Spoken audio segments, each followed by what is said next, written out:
Hello, everyone.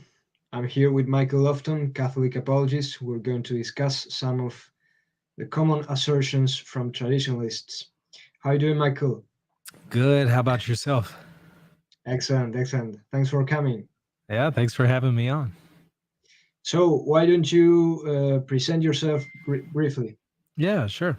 So, as you mentioned there, my name is Michael Lofton. I'm a Catholic apologist. I run the YouTube channel Reason Theology, obviously on YouTube. Been doing that for about 3.5 years, but or at least part time. And the last 6 months has been full time. Working on a doctoral dissertation, writing on the subject of the Catholic magisterium. Also writing a book for Catholic Answers on Catholicism and Eastern Orthodoxy. So it's me quickly in a nutshell. I mean, I'm a convert to Catholicism, and I've also spent some time in Eastern Orthodoxy. So that's a quick bio. Excellent. I wanted to ask you to begin with first to tell us briefly why you are Catholic, why you converted to Catholicism. I think that the papacy was important there, right? And also, what is your main concern with the traditionalist movement? Yeah, the papacy was a huge thing for me. When I, was discerning between Protestantism, Catholicism, and Orthodoxy. I mean, I was already Protestant at the time, but I was discerning: should I remain Protestant? Should I become Catholic, Eastern Orthodox? The papacy was kind of the deal breaker for me that sold me on Catholicism. So ultimately, I think what really um, convinces one of Catholicism, if they examine the historical record, is the topic of the papacy. And this is whether or not they're evaluating Protestantism or Eastern Orthodoxy. Again, I think it's ultimately the papacy that kind of is the deal breaker for all of these. So yeah, for me, that was a huge thing that sold me on Catholicism. Now, there was a second part to your question. What was the Yeah. second part again? What is your main concern with regards to the traditionalist movement or traditionalism? Yeah, yeah, and this is of course, a very broad movement, and we have to define our terms here because it could be easy to misunderstand. I mean, obviously, everyone who is faithful to the Catholic faith is going to be a traditionalist, in one sense, right? I mean, we should all affirm tradition. We should all maintain the traditional faith. In that sense, every faithful Catholic is a traditionalist. But oftentimes, when we use these terms like traditionalist, we're not referring to just somebody who's faithful to the tradition of the Catholic faith.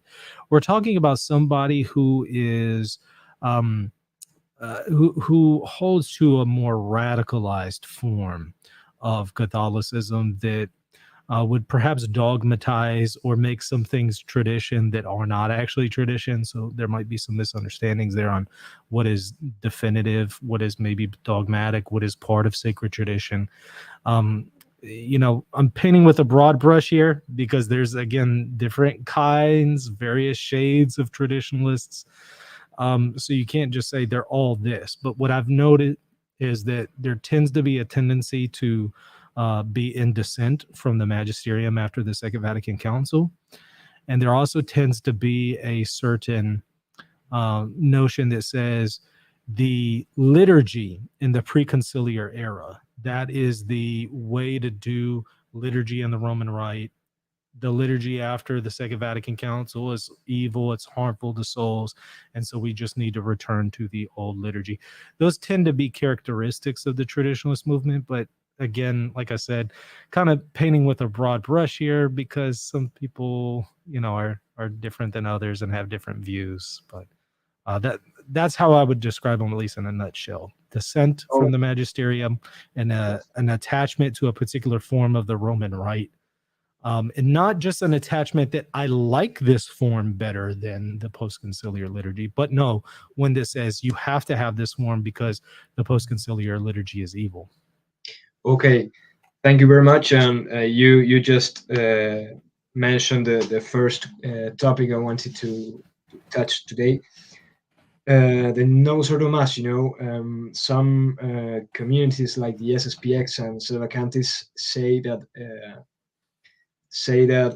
it is intrinsically evil. With this, I Mm. mean the missal itself. Hmm. Even if it was celebrated by a saint, it is intrinsically evil. So the first question I want to ask you is that really the case? Is the Novus Ordo Mass intrinsically evil? And the second question is, can the Mhm. church Mm, provide a harmful missile? right, right, yeah. It's something that's coming up more and more often nowadays, so it's certainly worth tackling. So, I think that we should first of all distinguish this from liturgical abuses. We all agree that liturgical abuses are harmful to souls. No dispute there. I'm 100% in agreement. So when a priest or a bishop is abusing the liturgy, yeah, that could certainly be a problem and harmful. But that's not the same as saying the liturgy itself, objectively, according to the rubrics, how it actually is and promulgated by the church, that is harmful to souls. To say that something like that is harmful to souls, I think is itself harmful to souls. I think they even make that kind of claim about what the magisterium promulgates on a universal level is already out of bounds. The magisterium itself teaches that there is a protection of the Holy Spirit, not only for infallible teachings of the church, but there's also a general protection, at least a protection of safety, that there wouldn't be something that's destructive to souls.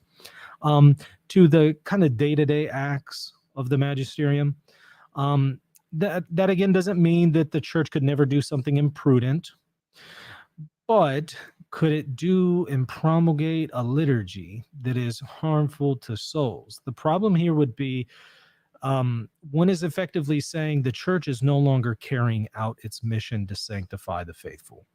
If the church is implementing a liturgy universally that is destroying souls, it has now lost one of its essential features, and that is to sanctify the faithful in its liturgical services and its sacraments.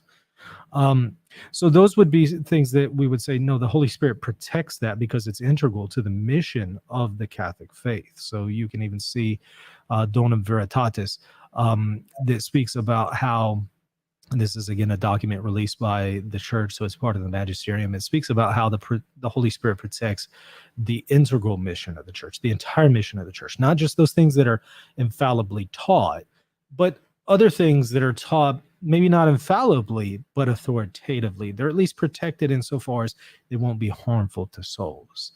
Um, so yeah, I don't think that the church could promulgate something that's harmful to souls. So if somebody were to assent to it, they would be led astray from the faith. They would be taken off the path to holiness, and their soul would, be destroyed. That's not possible for the church to promulgate these things universally. I would think it would lose an essential feature, and that is again to sanctify the faithful through its sacraments and liturgy. Um, that's not, again, to say that you can't have individuals in the church who do things that are harmful to souls. That's also not to say that you don't have liturgical abuses that are harmful to souls. All that is true. But the Holy Spirit protects the actual official teachings of the church and the promulgations of its liturgy whenever they're universal. So, yeah, that's it kind of in a nutshell, but I don't know if you have any follow-up questions to that. Yeah, I was going to add to that. It is like even more difficult to think in that way when this Novus Ordo Mass has been promulgated now. Now it has been like half a century now, Mm-hmm. and you know, Mm-hmm. multiple popes have worship in that way. So that would add to the Mm-hmm. weird Mm-hmm. case. Yeah, so it's not like this was something for a short period of time. This is something that has taken place over decades after decades, promulgated by multiple popes, by the way. So this isn't just something that's promulgated by one pope, but then the next pope overturns it somehow. This is something promulgated by multiple popes. So if the liturgy of the Novus Ordo really is harmful to souls, I think that disproves Catholicism, because it shows at this point that, well, Catholicism has failed in one of its essential missions, and that is to sanctify the faithful and it's in the administration of the sacraments. And I don't think that's being done if one goes to these liturgies. And again, what's officially promulgated is itself harmful to souls.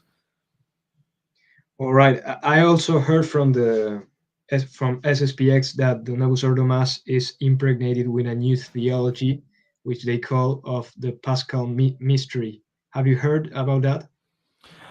A new theology.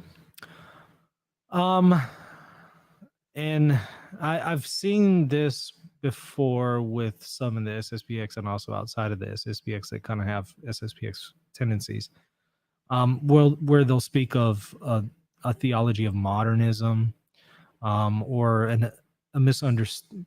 Well, an erroneous understanding of collegiality. They will attribute that to the Second Vatican Council. So I've certainly come across people who would say that there's this new theology in the Second Vatican Council and also in the post-conciliar church in areas of collegiality, ecumenism, and other matters.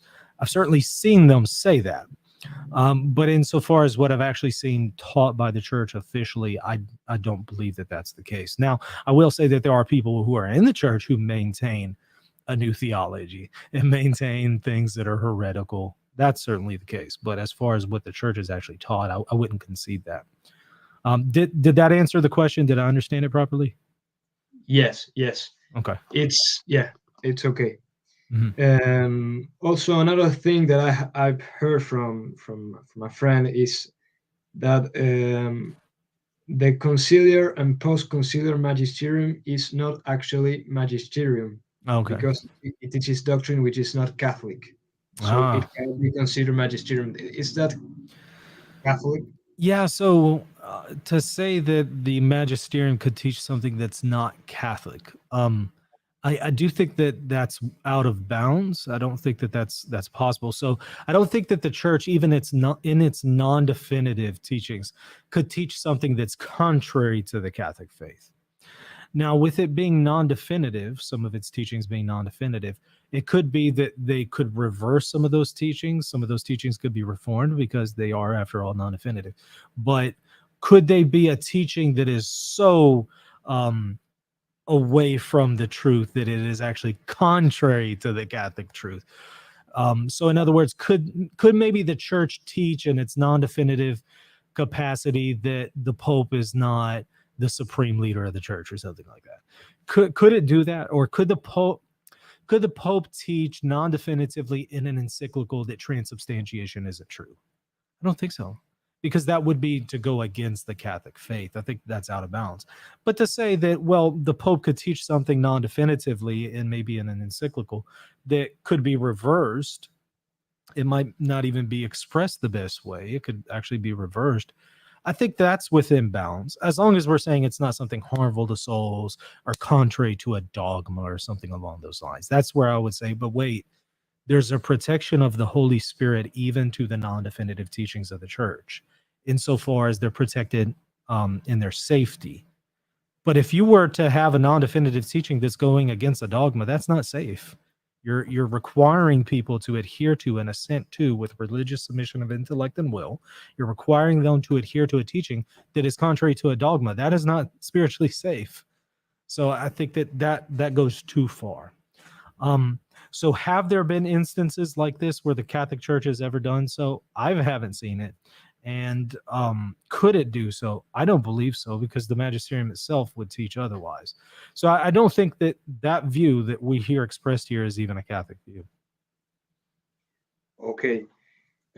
What do you make about the three doctrines of Vatican II that the SSPX tells us are, in the case of collegiality, heretical, and in the case of religious liberty and ecumenism, at least, erred or wrong? Yeah. So, I mean, it depends on what we mean by ecumenism, right? I mean, obviously there can be an understanding of ecumenism that would be wrong. So if one's understanding of ecumenism is just that, hey, it doesn't matter what you are, what religion you hold to, we're all saved, everybody's good to go. That's not true. But that's also not properly what ecumenism is.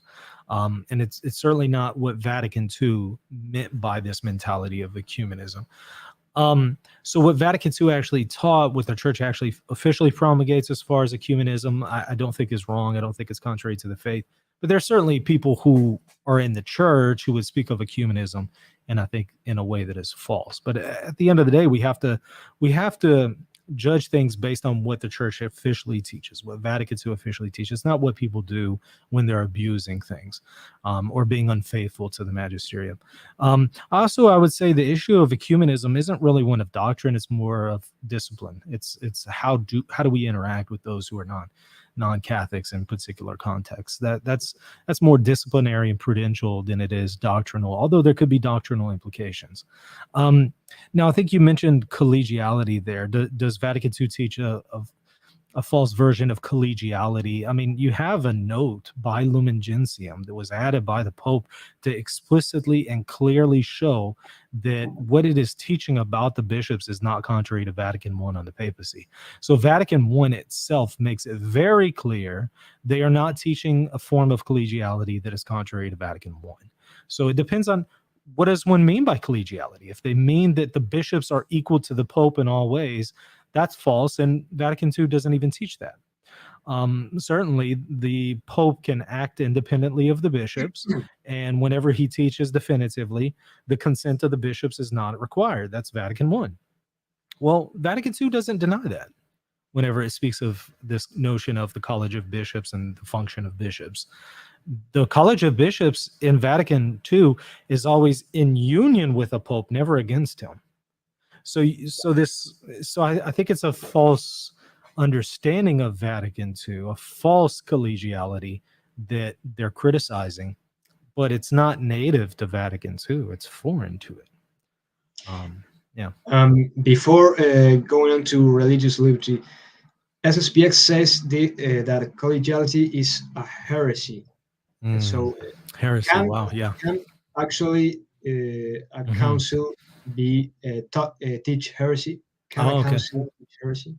Well, if Vatican II taught a form of collegiality that opposed Vatican I, that would be heresy. But number one, it did not teach such a thing. And then number two, I don't believe that a council could, an ecumenical council could, because this is an ecumenical council approved solemnly by the Pope and promulgated by multiple popes afterwards. So plus the College of Bishops. So if the Second Vatican Council were to teach heresy in this instance, I think at that point you have to just say, you know what, the Catholic Church has proved itself to be false. It's falsified itself. Because that level of error is incompatible with the claims of the Catholic Church and the protection of the Holy Spirit in such an extraordinary instance. So again, I would challenge two things there. Number one, I wouldn't say that Vatican II actually taught that form of collegiality. And then number two, if you do have an ecumenical council doing that, I think that disproves Catholicism. So I kind of wonder why would one remain Catholic at that point. It's kind of proved itself to be false. It would be like, what if an ecumenical council taught that Jesus is not God in any way? In no way is Jesus God. Well, you know what? If that's an ecumenical council and that's been promulgated by multiple popes and the Pope signed off on this solemnly, you know what? I think Catholicism has proven itself false at that point. So why even be Catholic? So again, I think that position to attribute to the Second Vatican Council is suicide, and it's not even factually true. Okay, and you know that when one reads Dignitatis Humanae, the document on religious liberty, one may think this is contrary to what the magisterium has already taught about this issue. What would you answer to someone who is struggling with this matter? Because it certainly does appear like contradictory. Well, the document itself itself notes that the traditional Catholic teaching on the area of religious liberty remains intact. So the document itself would say otherwise, but one might say, okay, well, maybe the document contradicts itself, right? I don't think so. I think what's going on with figures like Pope Leo XIII and Gregory, I believe it was the 16th, when you compare those maybe to the Second Vatican Council and its document on Dignitatis Humanae, I don't think that there's an actual full-blown contradiction there. I think that they're referring to different things when they're referring to the notion of religious liberty and some of the implications there. And I've had Michael Dunningen on the show on Reason Theology. I've interviewed him. He's an expert in this area.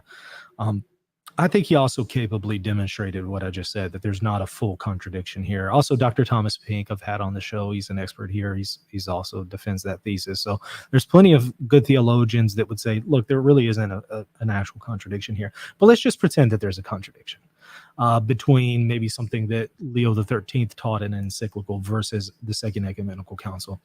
That wouldn't actually falsify the Catholic faith here, because it's not like what Vatican II is doing is it's overturning a dogma or something that's definitively been taught.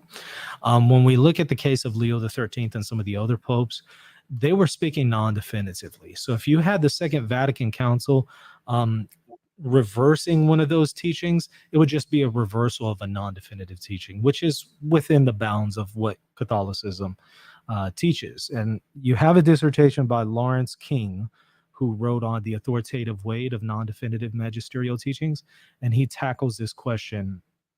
You know, he assumes that there's a contradiction between Vatican II and Leo the 13th. I don't concede that, but he assumes that position and says, well, if there is a contradiction, which one do we assent to? Do we have to go with Leo the 13th or Vatican II? How do you know which one outweighs the other? Well, he compares them and evaluates them and shows that Vatican II would actually outweigh Leo the 13th, so our assent would be given to Vatican II. But this is, again, a reversal in non-definitive teachings. It's not like the church is reversing something definitive. It's not like the church is saying, we once said that Jesus is God and that's a dogma, but we're reversing that and he's no longer God and that's no longer dogma. That would be a death blow to Catholicism. But to have a reversal for non-definitive teachings is not a death blow. That's within the bounds of Catholicism. As long as that reversal, what is being reversed, was just something that wasn't harmful to souls, that's within the bounds of Catholicism. But again, I don't even concede that there is a contradiction here yet. I think that we have to demonstrate that. And the burden of proof is going to be on the person who says that there is a contradiction. Okay. And what would you say to the common assertion that Vatican II is merely a pastoral council, so we can reject it or disregard it totally? So that would be a view that is contrary to the very Bishop of Rome who even spoke of it as being a pastoral council. That's not what they meant by it being pastoral. What is meant by it being a pastoral council is that its emphasis is on being pastoral and practical, but that doesn't mean that there's no teachings in it. There are teachings in it. It's just, again, it's focused more on being practical and pastoral, but there are teachings in it. Do those teachings require, at the very least, religious submission of intellect and will? Yes, they do. So one can't just say, I can dismiss it because it's pastoral. No, you owe religious submission of intellect and will to the vast majority of its teachings, because they are just that. They are teachings. And again, Pope Paul VI, who uses this term of being pastoral, also refers to how it is binding in its teachings, and assent is to be given to it, and one can't dissent from the teachings of Vatican II. He even seems to indicate that there are definitive teachings in Vatican II. So Paul VI indicates in the Acts of the Second Vatican Council that for, I think it was in the third session, they were referring to Lumen Gentium at 21 and the sacramentality of the episcopate. And Paul VI indicates that this is going to be settled by the bishops in a way that can no longer be questioned. So he seems to be under the impression that Vatican II and Lumen Gentium 21 definitively settled that question. It just did not settle it as something that is a primary object of infallibility. It's what's called a secondary object of infallibility.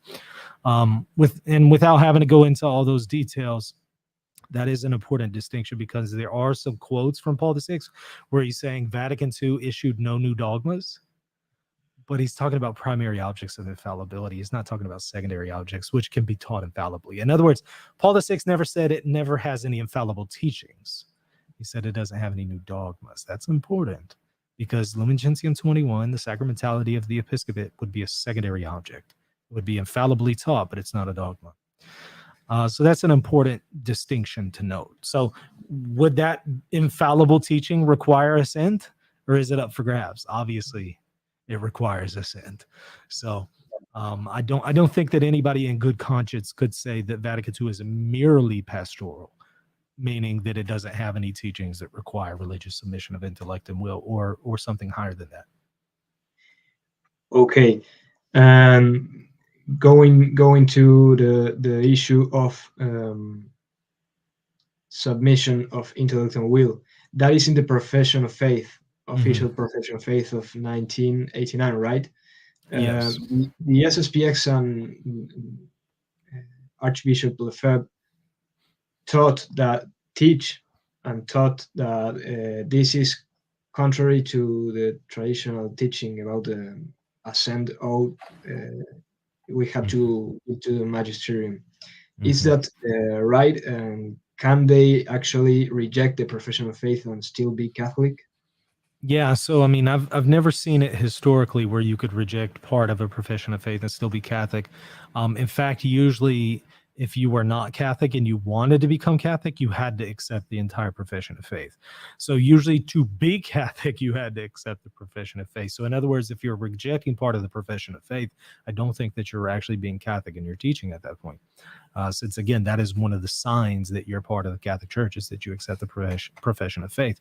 But you're pointing out that the third paragraph teachings, the non-definitive teachings, that require religious submission of intellect and will. Yeah, the SSPX. I mean, there's figures in the SSPX that are just saying, look, this third paragraph, this is horrible. This profession of faith is terrible. You can reject this third paragraph and still be in good standing with Catholic faith, and that's certainly not the case, because you're, number one, in dissent from the magisterium. And then number two, you're rejecting part of a profession of faith. When has that ever been considered Catholic?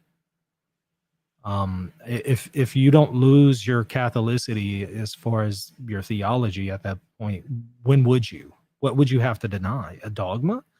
Well, we would certainly agree if you deny a dogma, that's no longer, you're not Catholic in your theology. But is that the only standard for determining whether or not you're Catholic in your theology, is that you just accept the dogmas and that's it? You don't have to accept anything else. That would be problematic, because again, the Catholic Church has required that people who are not Catholic accept the entire profession of faith, not just the dogmas in the profession of faith. So, for example, 1215 in the Fourth Lateran Council, you have a confession of faith that is being given to, I think it was the Albigensians, and if they wanted to become Catholic, they had to accept the entire profession of faith, not just part of it. Excellent, Michael. Thanks. And what do you make about this notion of that is going on in the traditionalist movement about a conciliar church, a Novus Ordo church, like contrasting it with the true church or the eternal Rome, like Archbishop Lefebvre said? Is that terminology theologically correct? So I think what we have two problems here. Number one, it sounds like we're saying that the Church of Rome is actually defected from the faith. But what one is saying here is, well, no, eternal Rome hasn't defected from the faith. It's just currently the one who occupies the see of St. Peter has defected. Well, that's the same thing effectively, because just because maybe you had previous popes who were faithful to the faith, just because they were faithful doesn't really mean that if somebody who is not faithful today, that somehow Rome has still maintained its integrity. No, if you have today the Bishop of Rome abandoning the faith in his teachings, right? Not just personally, but in his teachings, I think that destroys the claims of Catholicism, because the claim isn't that you would have the bishops of Rome and their magisterium only in the past that they would be faithful, but no, that this would be a faithful institution that endures until the end of the time, and that it would endure fully intact, not like losing part of the faith, not like, the Pope in his teachings, he's lost the faith, but maybe he's still great with worship or the liturgy or discipline, but he's lost the faith in his teachings. No, that's destroying an essential part of the Roman papacy and the Roman institution of the papacy. So I think once you lose that, you've kind of lost the whole thing. The entire thing has defected from the faith. So I don't think you could appeal to a past group of popes who are faithful if you have the modern pope not being faithful in his teachings. I think the whole thing falls apart at that point. So I would say it's contrary to Vatican I and the promises that are made to the Roman See. It promises that it wouldn't defect from the faith, but I would say if it's teaching heresy, that's certainly a defection from the faith. But it also kind of makes Lefebvre and individuals the arbiter of what is true, rather than the Holy See, rather than Rome. And it's usually the opposite. It's not the individual who determines what is the truth, but it is the authority that Christ instituted that is in that position to determine such things. So it's curious because it sounds kind of Protestant at this point. It's now the private individual who is determining the orthodoxy of Rome, rather than Rome determining the orthodoxy of individuals. So I think what we see here, unfortunately, is kind of a Protestant mentality. And again, I think that if one were to adopt that view, you've kind of sold the farm. If you really believe the Pope has defected in his teachings, then I think that the Roman institution, the papacy, that's it. It's done. You've disproven Catholicism at that point. All right. What would you say to the following? I heard today in an SSPX video trying to explain how an ineffective church can give a defective rite. They said that the new mass had not been promulgated by the church because it was a bad mass, but that it was an act of the Pope. But it was not the church; it was the Pope. It's similar to this that says that if there is error, then it's not magisterium; it's only the Pope, teaching, but it's not magisterium. Well, so I hear several problems with this. Number one, it's kind of like saying, all right, well, if I were to prove papal infallibility is false, what would be required? Well, you would have to have a pope teaching something infallibly, but that is erroneous. But let's say you have a pope doing that, and it's like them saying, well, since he taught something false, it wasn't infallible. But wait, if he taught it infallibly and it's erroneous, that disproves it. But since he taught it, since he taught error, it's not infallible. It seems like that we're playing fast and loose with the claims of papal infallibility. So with that kind of definition, I don't know how you could ever falsify the Catholic claims. It seems like you just can kind of move things around however you want so that there's no contradiction, but there's really no consistency. And so when I actually look at the Pope and what he promulgated, as far as Pope Paul VI promulgating the Missal, the revised liturgy, what we would call the Novus Ordo. He did so in an apostolic constitution. That's certainly magisterial. I don't know anybody who would suggest that an apostolic constitution is not part of the papal magisterium. It's certainly part of the papal magisterium. So one can't say it's not magisterial. And again, it's arbitrary to say, well, if I disagree with it, it's not magisterial. That's not a good standard for determining what's magisterial, one's personal opinion or evaluation of a document. There has to be something more objective to it than that. And the more objective standard is, well, if a pope who's a valid pope issues an apostolic constitution, that's magisterial. So was it promulgated by the papal magisterium? Yes. Was it then accepted by the College of Bishops throughout the world? Yes. Was it then was it continued to be promulgated and emphasized and accepted by later popes and more bishops in the College of Bishops?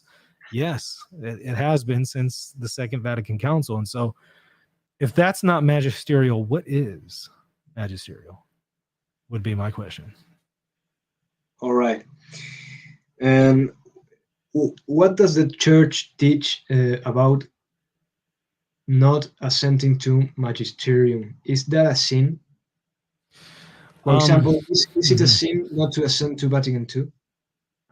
What gravity of sin is that? What do the theologians teach about this? So in reference to those teachings that are definitive, if there's this obstinacy in accepting it, there's certainly sin. So being obstinate means I know that this is true and I know I'm required to accept it, but I'm just going to reject it. I'm not open to being convinced. I just reject this. There's sin there. Now, as far as non-definitive teachings, you're ordinarily required to assent to them, so that if you just rashly dissent from them, there's sin there. Are there rare exceptions where a person is doing their best to accept the non-definitive teaching, but they're really just struggling with it? They're open to accepting it. They're open to being convinced. So the disposition is there. They're open to it, but they're just having a tough time accepting it. There's not necessarily sin there, as long as they're open to it. So they need to just continue to work with it, continue to try to understand the church, be open to accepting what the church is saying. As long as that disposition is there, I think that there's not necessarily sin. But when you start closing your heart and saying, no, I'm not going to accept this, I'm not open to it, yeah, there's an element of sin there. And I think the manualists would agree with that. I mean, you see manualists speaking about this assent that's owed even to non-definitive teachings. And if you were to just rashly reject them, yeah, that's going to be something that's sinful. And if it was a sin, would it be mortal? So if it would be a mortal sin if there's full knowledge and full consent. It would certainly be grave matter, because one is now rejecting the very authority that Christ instituted to teach. So Jesus says, he who hears you hears me, and whoever rejects you rejects me and him who sent me. So at that point, is rejecting Jesus and those who Jesus sent to teach a grave sin, or is it a grave matter? It's certainly grave matter, but you would have to have full knowledge and full consent for it to be mortal sin. Okay. Yeah. With regards to the mass, many people say that the old mass is canonized by Quo Primum. What would you say to that? Yeah, so Quo Primum, a document issued by Pope Pius V right at the time of the Council of Trent. Of course, he's the one who promulgated what is now called the traditional Latin Mass, though there have been a lot of alterations to it since the time of Paul V. Pius V. But long story short, he issues a document called Quo Primum promulgating this liturgy, and he uses language in there about how like nobody can alter this thing and it's to be in place perpetually. So people would say, okay, well, you see, the Pope can't change this. It's to always be there perpetually in place. But that's certainly not how any of the popes understood that language. They were referring to nobody lower than a pope can alter this missal. And, unless a pope alters this is going to remain perpetually as law. But it was always understood that a pope could alter that, because no one pope can bind another pope in matters of discipline. So one pope can't say all future popes have to use this missal. They can't do that because they're equal authorities.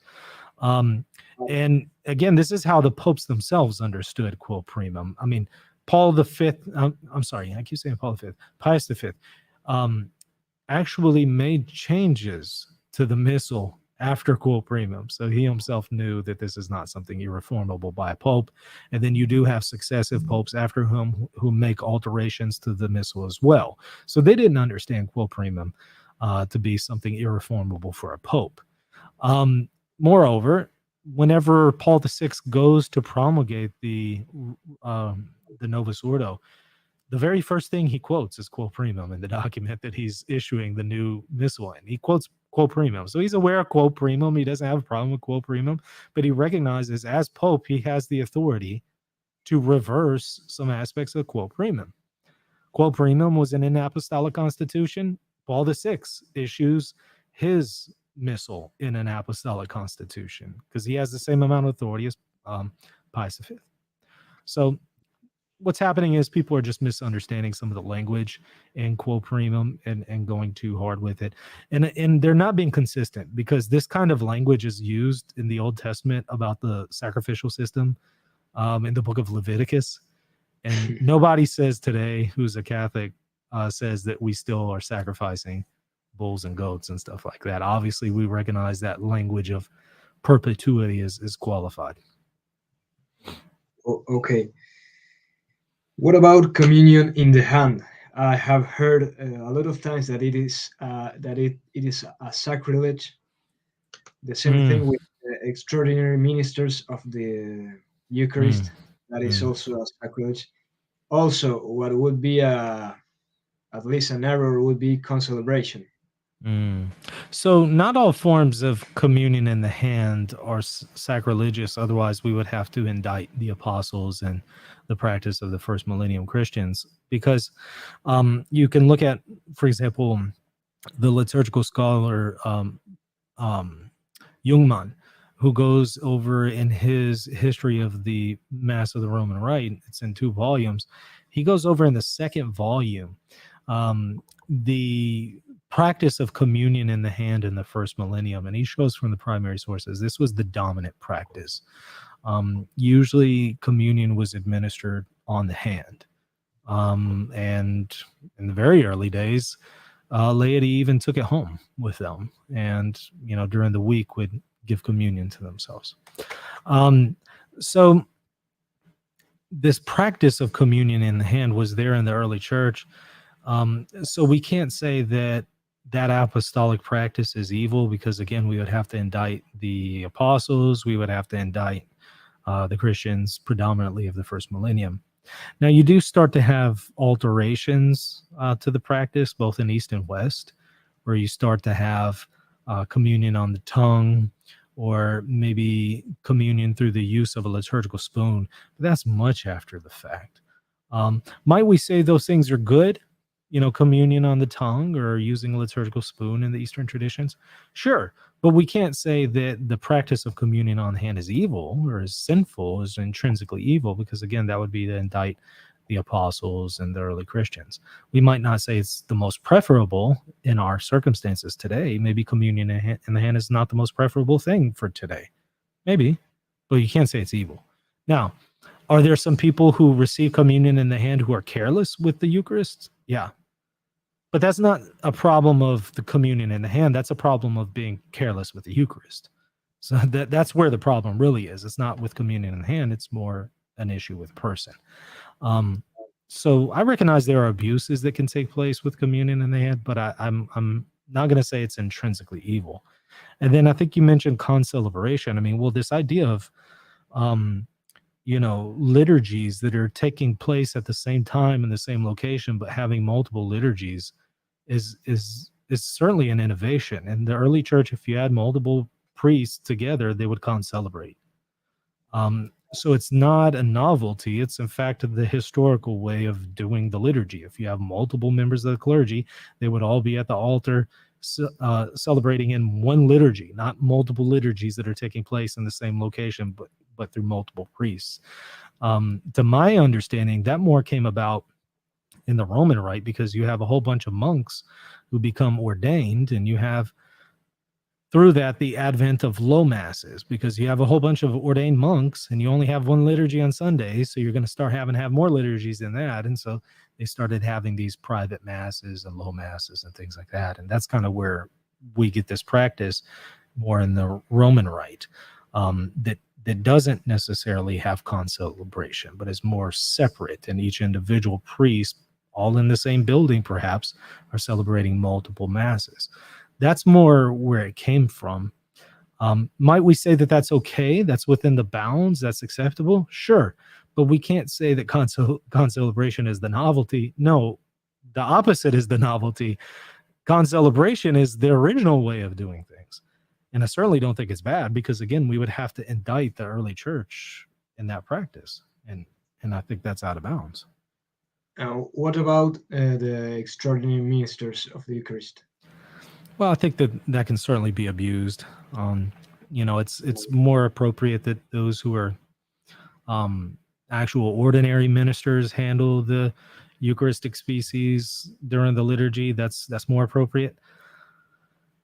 Do we find some exceptions to that throughout history? Sure. And so I'm okay with it if it's extraordinary, but if it's constantly ordinary, it's constantly a thing whenever it's not really necessary, I think that that's an abuse. So I'm not opposed to extraordinary ministers per se, because I don't think that standard is really maintained in the first millennium. But I do certainly think that the general disposition was ordinarily it would be ministers who would give these things. But I did mention there that, I mean, like I said, I mean, in the early church, they would often distribute the communion to the laity, and they would take it home with them, and they would communicate themselves. So it's not intrinsically evil for a layman to self-communicate or to administer it to family members, something like that. But it's more appropriate that a deacon or a priest or a bishop would do it. Also, it would be weird to think that the church can give discipline that is sacrilege. Yeah. Right? Yeah, I mean, now certainly you can have people who are members of the church who can engage in sacrilege, but I don't think the church is going to itself allow on official level universally sacrilege. I think that's out of the bounds of what the magisterium itself has said about the protection of the Holy Spirit in matters that are essential to the church. And I sure think that, you know, the liturgical life of the church and avoiding sacrilege is one of those essential areas. All right. Another thing I see a lot in traditionalist circles is that they tend to justify everything in the name of tradition. And I see that there is not a very clear understanding of what tradition is. So, what would you say? Which are the different meanings of tradition? Which is the actual meaning of sacred tradition? Are they using it in a correct manner? Yeah, so I think that you're right to point that out, because I think a lot of times there is this equivocation going on with the term of tradition. I mean, we can speak of different forms of tradition. We can speak of divine apostolic tradition, that is something that God revealed through the apostles. We can speak of human apostolic tradition, that is not something God revealed, but is something that came from the apostles as kind of a good discipline or something like that. We could speak of ecclesiastical traditions. Those are traditions that they don't come from God, they don't come from the apostles, but the church has given them to us because they're helpful for some purpose. As far as the kinds that are irreformable, it's going to be divine apostolic traditions, not human apostolic and not ecclesial. Ecclesiastical traditions and even human apostolic traditions could change. Now, should they change is a different question. We should be very hesitant to alter anything given to us by the apostles, that even though it wasn't given by God, but it was still a good discipline from the apostles, like praying to the east. That's not something that God required in divine revelation, but it is something that came from the apostolic practice. Should we alter that? Not unless it's necessary for souls. We should be very careful to avoid doing those things. We should honor the things that have been handed down to us. Same for ecclesiastical traditions. We shouldn't be just flippant and careless and just discard these things flippantly. But that being said, if the church were to do so through some kind of case of necessity, it doesn't mean that it's abandoned the faith or abandoned what God has revealed, or abandon sacred tradition. Sacred tradition is simply going to be divine apostolic tradition. So it's actually revealed by God or through the apostles. Because some things were revealed by God through the Lord Jesus, some things were revealed by God through the apostles. So after the resurrection of Jesus, you still have some revelation going out from the apostles because the Holy Spirit is witnessing to them. But after the end of the age of the apostles, you have no more new revelation. So no divine revelation is coming out after the death of the last apostles. But again, when we're speaking of sacred tradition, we're talking only about the divine apostolic traditions. Oftentimes there are people who say this is tradition, we can't change it, and it's not something that's a divine apostolic tradition. It's something like an ecclesiastical tradition, or maybe even a human apostolic tradition.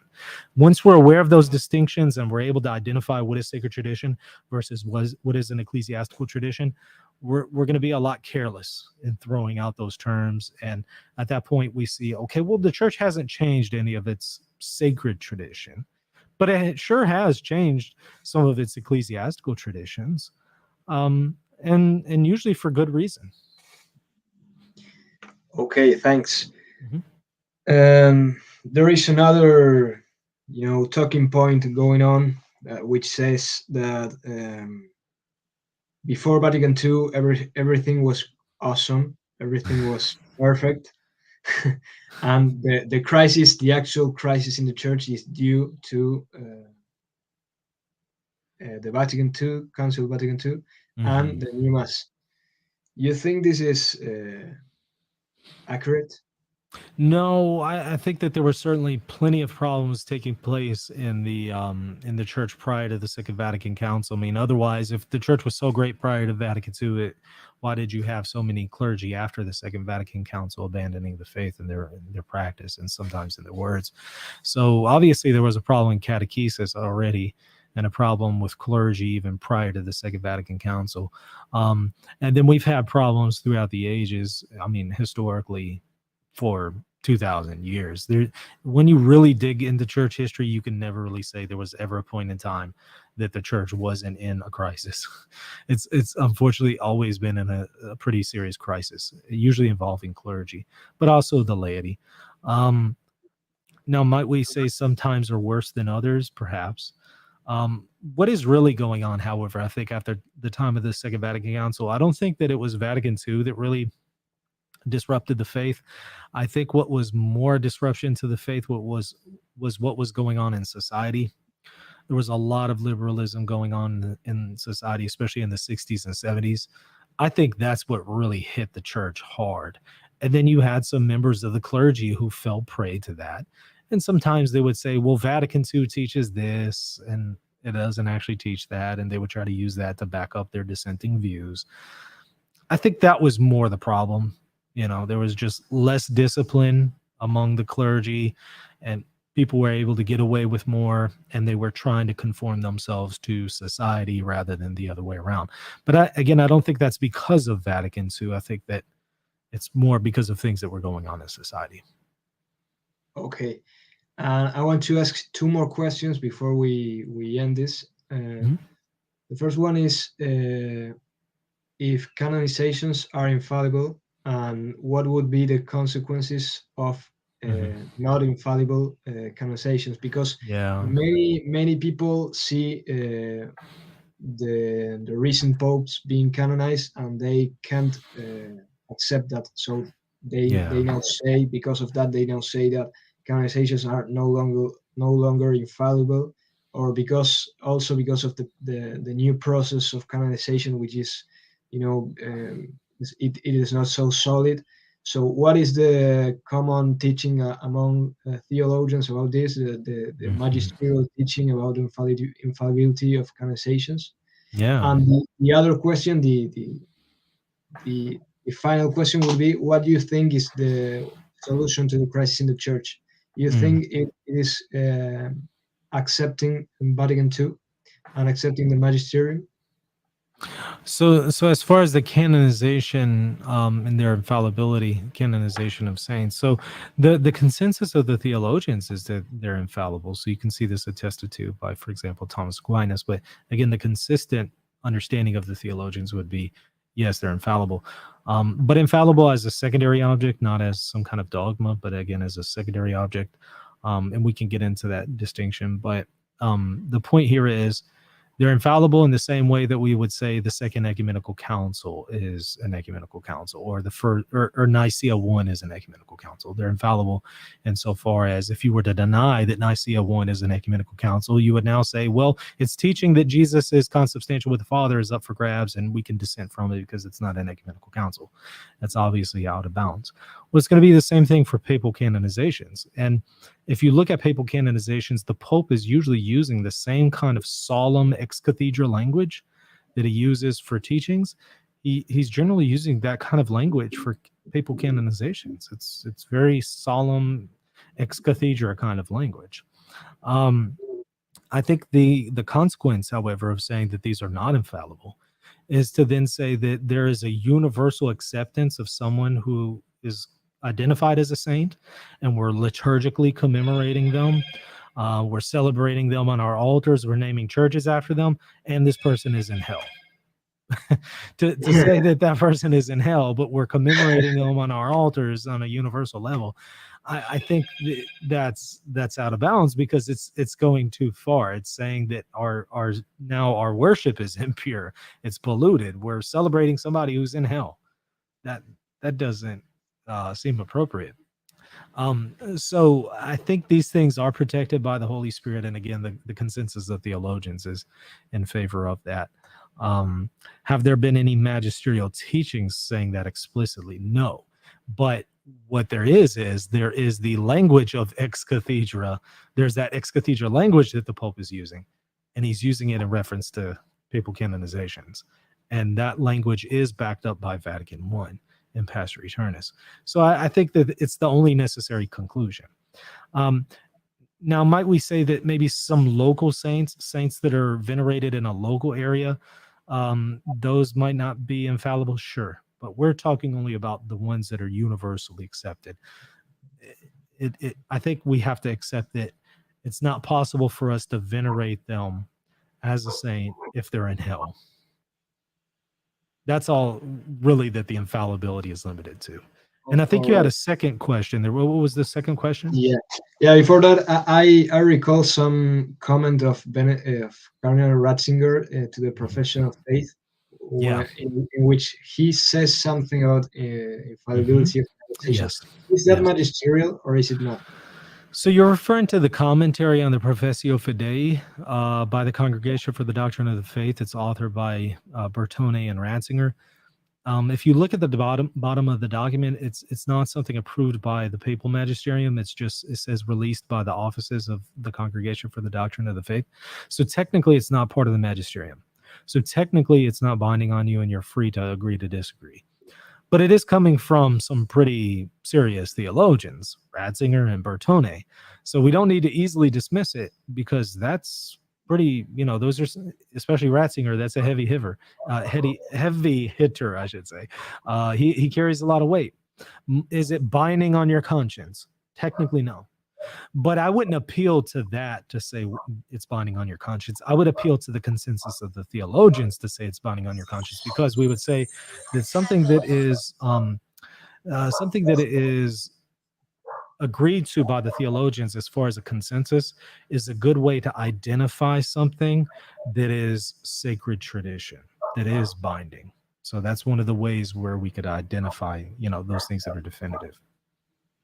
Okay, Michael, the final question, if you have time, would be, what do you think it is the most the best way to solve this crisis in the church? Because the SSPX will say we are the solution. We are the only consistent solution. Well, I don't think that they have the appropriate solution. I would certainly stay within the canonical bounds of the church, but as far as what really needs to take place, I think, frankly, and a lot of people don't want to hear this because we as laity may feel a little powerless, but the answer is going to be ultimately the bishops themselves need to exercise church discipline. If you had more church discipline, let's say the Pope was disciplining more bishops and bishops were disciplining more priests, you would have a whole lot less theological and liturgical abuses.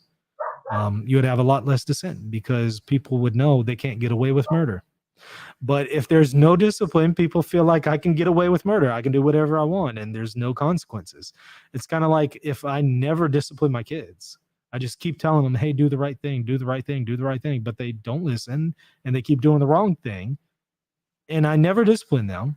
They're just going to say, I'm just going to keep doing the wrong thing because nothing's going to happen to me. There's no consequences.